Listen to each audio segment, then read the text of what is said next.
would be there? We've been considering what to do about the machinery of government. It's not the first question for me. The first question 6 months ago when Keir appointed me to the job is what is it that we're actually trying to achieve? Because I think that we've got some fantastic people, got some of the best people in the world working in development in the FCDO and in the wider sector here in the UK.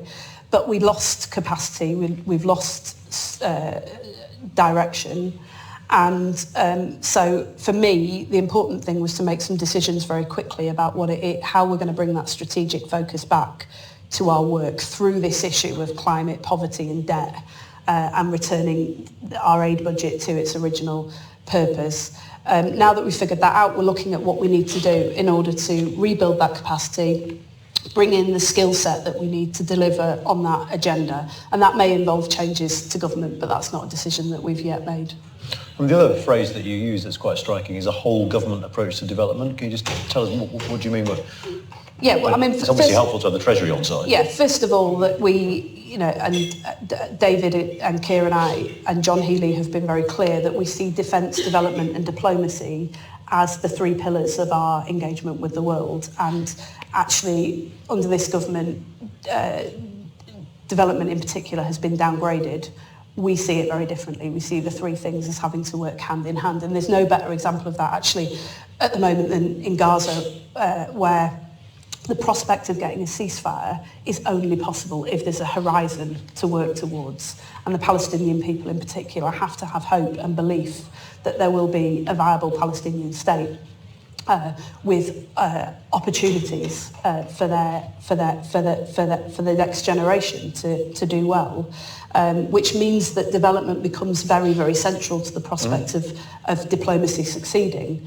And it's one of the reasons that I've been over in the region so often in recent weeks. But the other thing that I mean by that is that I think we've fallen into this view that development is just aid.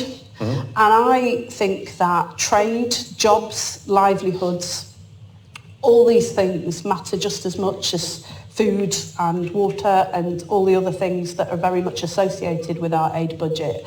What I want to do is reset that relationship with the Global South. It's really hard to overstate the level of anger towards Western countries from many parts of the Global South. That's partly to do with COVID and the world's response to COVID. It's partly to do with the debt crisis that we're in the worst global debt crisis for 2 decades.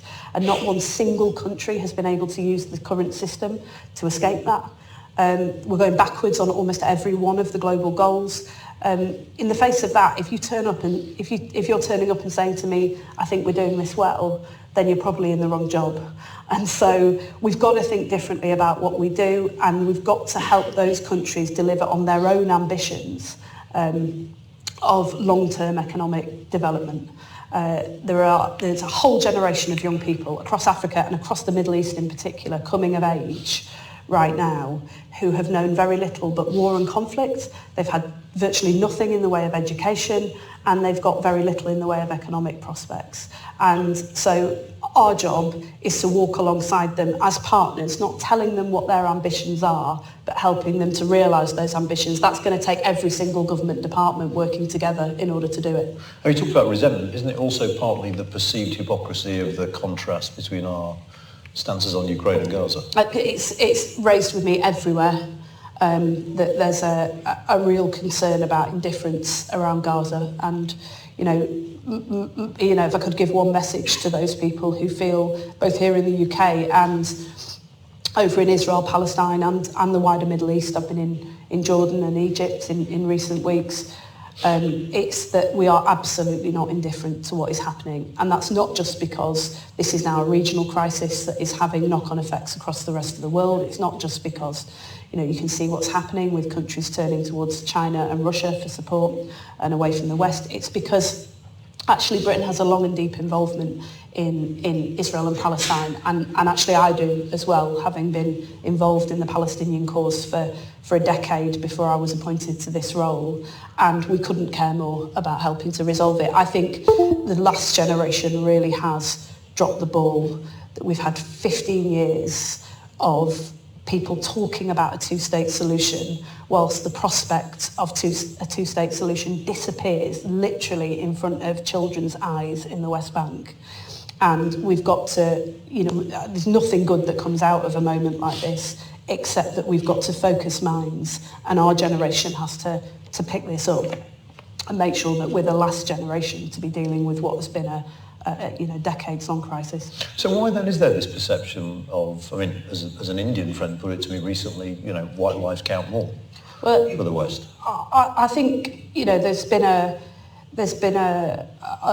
long-standing failure to take seriously what's happening in Israel and Palestine. And particularly, I feel this very much when I speak to young people, that, when I think back to when I first got involved, I first visited Palestine in 2010 as a new MP, and I'd been working with children and young people here in the UK in Yarlswood Immigration Detention Centre. I really did think I'd seen the worst of what we could do to children. And then meeting those kids in Palestine, one little boy, I'll never forget him, his home was completely surrounded by the wall that had been built. And I knelt down to say hello to him and realised that this kid was literally growing up in darkness because the shadow of the wall fell over their entire house and grounds. And the only time that those children were meeting Israeli children was when they were either having stones thrown at them by settlers, or they were watching their parents being humiliated at checkpoints. And I think about them often, but I also, when I talk to young people, I realise that that was 2010. Things were pretty difficult then, and we've had zero accountability for the settlement building and the way in which the second state has been encroached upon. We've had, Israel has become less secure, and that is, really desperate when you look at the horror of what has been inflicted on the civilians of that country. It's desperate. Public opinion in both Palestine and Israel has become far more polarised.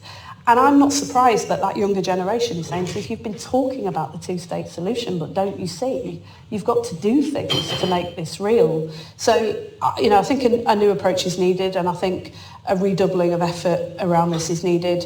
And I think it will take time to rebuild that trust with the global south, with the Middle Eastern countries, with our partners in the region, and with people in this country who feel desperately pained about what's happening there. But I'm determined that's, David and I are absolutely determined that's what the next Labour government is going to do. And, we're not waiting for a Labour government. We're already out there in the region having these conversations, doing everything that we can to get aid in, to get hostages out, to make the prospect of a ceasefire much more likely.